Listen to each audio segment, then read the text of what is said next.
केंद्र सरकार लेके आ रही है एक होर बिल।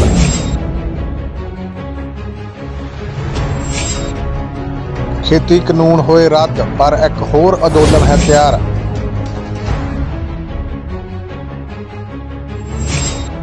राकेश टिकैत की गल ते लगी मोहर। राकेश टिकैत ने पहले ही करवाया सी जानू कि आ रहे ने बैंकों वास्ते नवे बिल।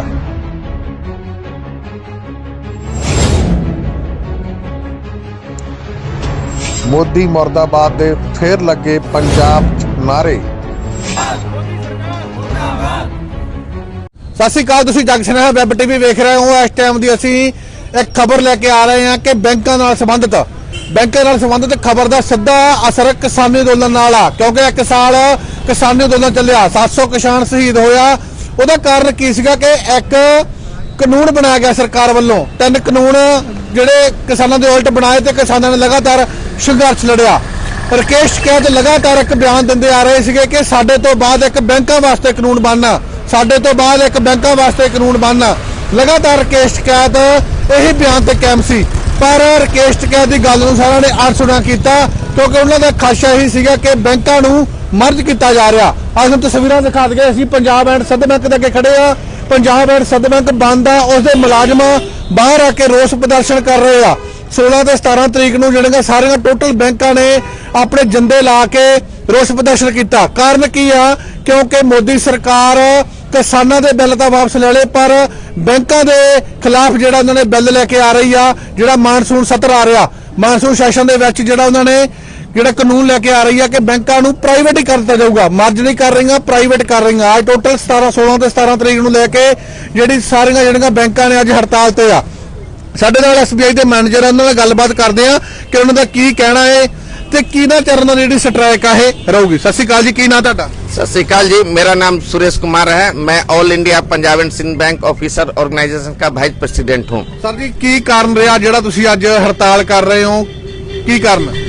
आज हड़ताल करने का सबसे मेन उद्देश्य है कि सरकार जो है अपने शीतकालीन अधिवेशन में एक ऐसा बैंकिंग अमेंडमेंट लॉ ला रही है जिसके तहत 2 सरकारी बैंकों को प्राइवेट करना है, और उसके बाद जो बैंक सरकारी हैं उसको प्राइवेट करने का रास्ता साफ हो जाएगा।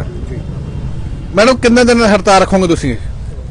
सर, जितना हो सके हम उतना अपोज करेंगे इस चीज को, क्योंकि गवर्नमेंट बैंक से अगर लोगों का विश्वास उठ जाएगा अगर प्राइवेट हो गया तो।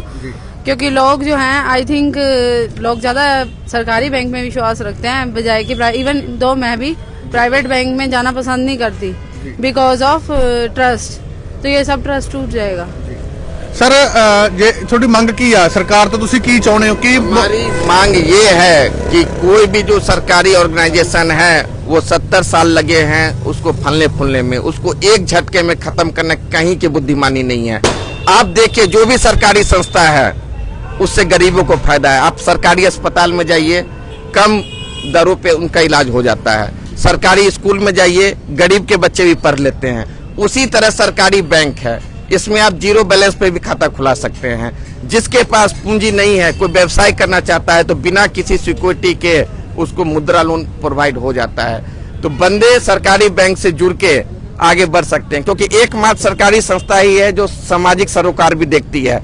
अगर आप देखते होंगे कई सब्सिडी वाले भैंस के लोन भी होते हैं और भी सब्सिडी स्कीम आती है जिससे लोगों को राहत मिलती है। वो प्राइवेट बैंक बिल्कुल भी नहीं करते हैं, केवल सरकारी बैंक ही वो सब्सिडी वाले लोन करते हैं। जैसे हाउसिंग लोन हो, MSME का छोटा लोन हो, मुद्रा लोन हो, स्वनिधि स्कीम अपनी है जिसको ठेले वाले को भी लोन देते हैं। किसानों को जो लोन मिलता है उसमें सब्सिडी केवल सरकारी बैंकों में ही आती है, प्राइवेट बैंकों में कोई सब्सिडी नहीं है। किसानों को, किसान को बीज लेना हो, कुछ लेना हो। और दूसरी बात, प्राइवेट में वही बंदे जा सकते हैं जो कि मजबूत हों, स्ट्रांग हों, क्योंकि उनके खाते में मिनिमम बैलेंस जो है 8,000 रखना पड़ता है, 10,000 रखना पड़ता है। वो सबके बस की बात नहीं है।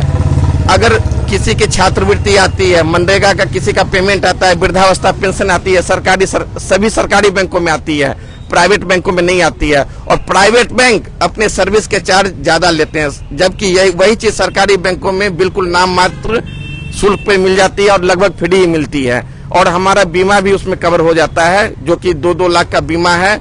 हमने बहुत ही कम रेट पे सबको दिया है। और चिंता की बात क्या है, प्राइवेट अगर हो गए सारे, देखिए प्राइवेट तो पहले से हैं, लेकिन अगर हम पहले से जो संस्थान है उसको प्राइवेट कर दें तो प्राइवेट लोगों की मोनोपोली हो जाएगी।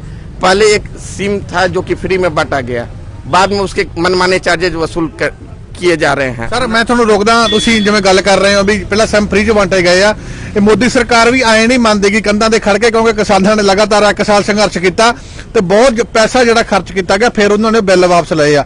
ਤੁਸੀਂ ਐਂ ਖੜ ਕੇ ਬਿੱਲ ਰੱਦ ਕਰਾ ਲਓਗੇ ਆਪਦਾ ਜਿਹੜਾ है, बैंकिंग चैनल से देश की इकोनॉमी चलती है और आज जो हड़ताल हो रही है 2 दिनों की 16 और 17 दिसंबर को सांकेतिक हड़ताल है।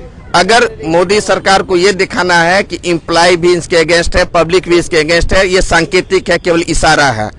अगर मोदी सरकार नहीं मानी तो हम लोग लगातार स्ट्राइक करेंगे और इंडेफिनिट स्ट्राइक पे भी जाएंगे और इंडेफिनिट स्ट्राइक पे जाने का हमने नोटिस भी दे दिया है सरकार को।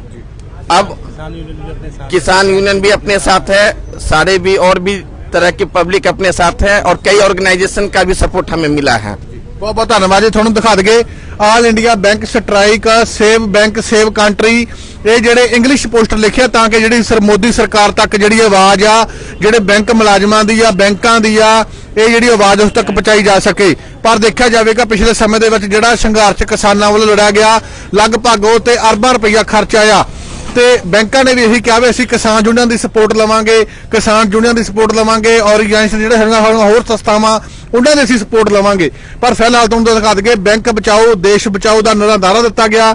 Strike against private of bank 16-17 ਦਸੰਬਰ ਨੂੰ ਜਿਹੜੀ ਇਹ ਸਟ੍ਰਾਈਕ ਦੇ ਜਿਹੜੇ ਇਹ ਲੋਗੋ ਲੈ ਕੇ ਬੋਰਡ ਲੈ ਕੇ ਆਪਦੇ ਹੱਥਾਂ 'ਚ ਖੜੇ ਆ ਬੈਂਕ ਦੇ ਮੁਲਾਜ਼ਮ ਆ ਉਹ, ਜਿਹੜੇ ਕਿ ਬੈਂਕ ਬਚਾਉਣ ਦੀਆਂ ਅਪੀਲਾਂ ਕਰ ਰਹੇ ਆ, ਸਰਕਾਰ ਨੂੰ ਦਲੀਲਾਂ ਕਰ ਰਹੇ ਆ।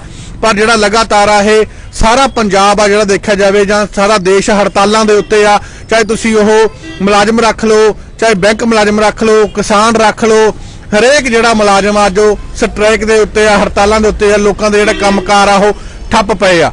ਕਾਫੀ ਜਿਹੜੇ ਲੋਕ ਅੱਜ ਵਾਪਸ ਮੁੜੇ ਹੋਣਗੇ ਕਿਉਂਕਿ ਜਿਹੜੀ ਇਹ ਹੜਤਾਲ ਅੱਜ 16-17 ਤਰੀਕ ਨੂੰ ਦੇਖੀ ਗਈ, ਕਿਉਂਕਿ ਕਿਸੇ ਨੇ ਪੈਸਾ ਕਢਾਉਣਾ ਜਾਂ ਇਹ ਕਰਨਾ ਦੇਖਿਆ ਜਾਵੇ ਤਾਂ ਅੱਜ ਵੀਰਵਾਰ ਆ, ਸ਼ੁੱਕਰਵਾਰ ਆ ਜਾਊਗਾ, ਸੈਟਰਡੇ ਸੰਡੇ ਦੀ ਵੈਸੀ ਛੁੱਟੀ ਹੁੰਦੀ ਹੈ। ਲਗਾਤਾਰ ਜਿਹੜਾ 4 ਦਿਨ ਲੋਕਾਂ ਤੇ ਜਿਹੜਾ ਅਸਰ ਆ ਉਹ ਸਿੱਧਾ ਜਿਹੜਾ ਬੈਂਕਾਂ ਦਾ ਉਹ ਪਊਗਾ। ਇਹ ਆਉਣ ਵਾਲਾ ਸਮਾਂ ਵੇਖੂਗਾ ਕਿ ਮੋਦੀ ਸਰਕਾਰ ਬੈਂਕਾਂ ਨੂੰ ਬਚਾਉਣ ਵਾਸਤੇ ਅੱਗੇ ਆਉਂਦੀ ਆ ਜਾਂ ਕੋਈ ਵੱਡਾ ਦਿਲ ਦਿਖਾਉਂਦੀ ਆ ਤੇ ਜਾਂ ਪਹਿਲਾਂ ਵਾਂਗੂ ਲਗਾਤਾਰ ਜਿਹੜਾ ਸਾਲਾਂ ਜਿਹੜਾ ਸੰਘਰਸ਼ ਆ ਉਹ ਕਰਨੇ ਪੈਣਗੇ। ਕੈਮਰਾਮੈਨ ਰਜਿੰਦਰ ਗੋੜ ਨਾਲ ਜਗਤਾਰ ਸਿੰਘ ਸਰਾਂ, ਜਗ ਸਨੇਹਾ ਵੈਬ ਟੀਵੀ, ਬਾਗਾ ਪੁਰਾਣਾ।